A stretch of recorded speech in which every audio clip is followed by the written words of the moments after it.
Hello students, welcome to Hindi class. हिंदी की कक्षा में आपका स्वागत है।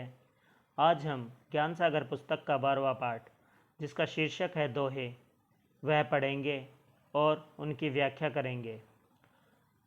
तो इस पाठ में हम कबीर जी के दोहे, रहीम जी के दोहे और वृंद जी के दोहे पढ़ेंगे।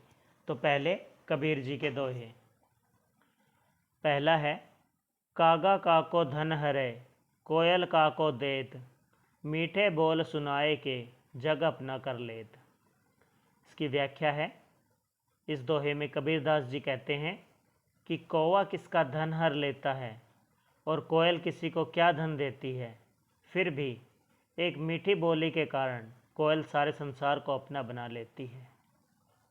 दूसरा है, साधु ऐसा चाहिए जैसा सूप सुभाए, सार सार को गहीं गहें थोथा देई उड़ाए।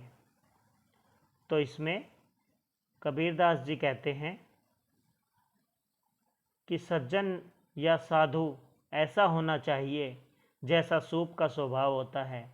जिस तरह सूप अच्छी चीज़ों को ग्रहण करता है और बेकार की चीज़ों को उड़ाकर बाहर फेंक देता है।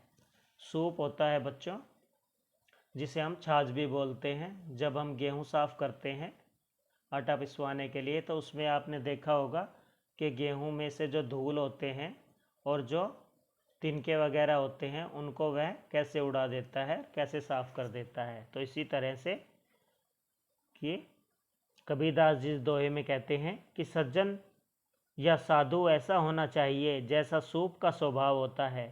जिस तरह सूप अच्छी चीज़ों को ग्रहण करता है और बेकार की चीज़ों को उड़ाकर बाहर फेंक देता है, इसी तरह सज्जन भी अच्छी बात ग्रहण करते हैं और बुरी बात को त्याग देते हैं। ठीक है। इसके बाद तीसरा दोहा है हमारा, जो रहीम जी का दोहा है। चाह गई चिंता मिटी, मनवा बेपरवाह, जिनको कछु न चाहिए वे साहन के साह। तो इस दोहे में रहीम जी कहते हैं कि जिनकी इच्छाएं खत्म हो चुकी है, जिनकी इच्छाएं मर चुकी है, उनकी चिंताएं भी मिट गई है। क्योंकि जिनको कोई चिंता नहीं है, उनकी इच्छाएं भी, जिनकी कोई इच्छाएं नहीं है, उनकी चिंताएं भी मिट चुकी है और मन जो है उनका निश्चिंत हो जाता है। इस संसार में जिस व्यक्ति को कुछ भी नहीं चाहिए, वह राजाओं के राजा है। तो देखो, इस दोहे में रहीम जी कहते हैं कि जिनकी इच्छाएं खत्म हो जाती है, उनकी चिंताएं भी मिट जाती है और मन निश्चिंत हो जाता है। इस संसार में जिस व्यक्ति को कुछ भी नहीं चाहिए, वह राजाओं के राजा हैं। चौथा दोहा है हमारा, ये भी रहीम जी का है।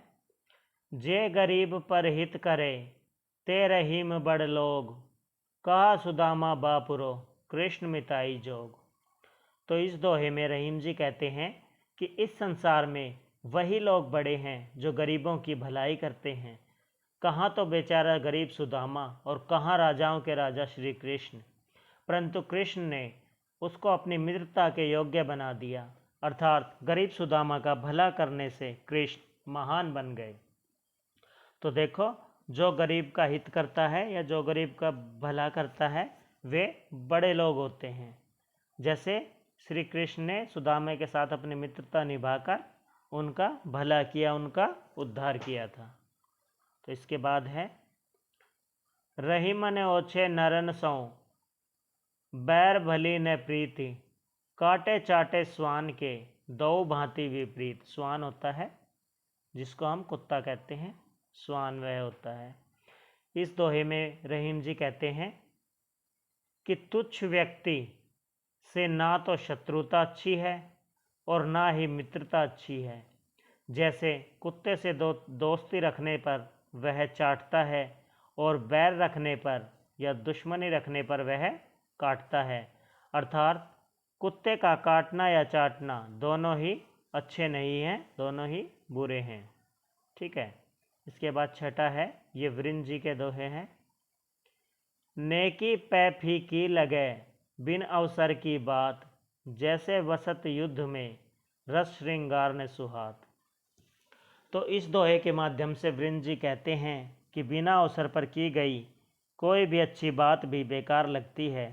जिस प्रकार युद्ध के अवसर पर श्रृंगार रस की बात विपरीत लगती है या खराब लगती है, इसीलिए हमें उचित अवसर पर ही उचित बात करनी चाहिए। ठीक है, इसके बाद है, अपने पहुँचे विचार के कर्तव्य करिए दौर, तेते पाँव पसारिए जेती लांबी सोर। तो इस दोहे के माध्यम से कवि वृंद जी कहते हैं कि मनुष्य को अपनी सामर्थ्य के अनुसार ही काम करना चाहिए, अर्थात मनुष्य को उतने ही पैर फैलाने चाहिए जितनी लंबी उसकी सौर या रज़ाई होती है। सामर्थ्य से अधिक काम करने से परेशानी ही उठानी पड़ती है। तो देखो, अगर हम अपनी सामर्थ्य के हिसाब से काम करेंगे तो हमें ज़्यादा परेशानी नहीं होती, हम आसानी से सफलतापूर्वक अपने काम को कर लेते हैं। लेकिन हम अपने सामर्थ्य से अधिक बढ़कर अगर कोई काम करेंगे तो उसमें हमें कठिनाई और परेशानियों का सामना करना पड़ेगा। इसलिए उतने ही पैर फैलाने चाहिए या पसारने चाहिए जितनी लंबी हमारी चद्दर या रज़ाई होती है। ठीक है, इसके बाद है, कारज धीरे होत है काहे होत अधीर, समय पाए तरवर फले केतक सींचो नीर। इस दोहे में कवि वृंद जी कहते हैं कि हे मनुष्य, कोई भी काम धीरे धीरे अथवा समयानुसार ही होता है, तो उसके लिए इतना अधीर, इतना परेशान क्यों हो रहा है?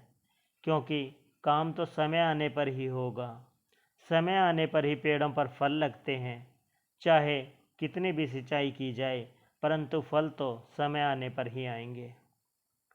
तो देखो, जिस तरह से अगर हम कोई काम करते हैं तो वह काम अपने समय के अनुसार ही पूरा होगा, क्योंकि पेड़ों पर फल भी उनके मौसम के अनुसार ही समय आने पर ही लगते हैं। चाहे हम उसमें कितनी सिंचाई कर ले, कितना ही पानी दे दे पेड़ को, लेकिन फल अपने समय पर ही आएंगे।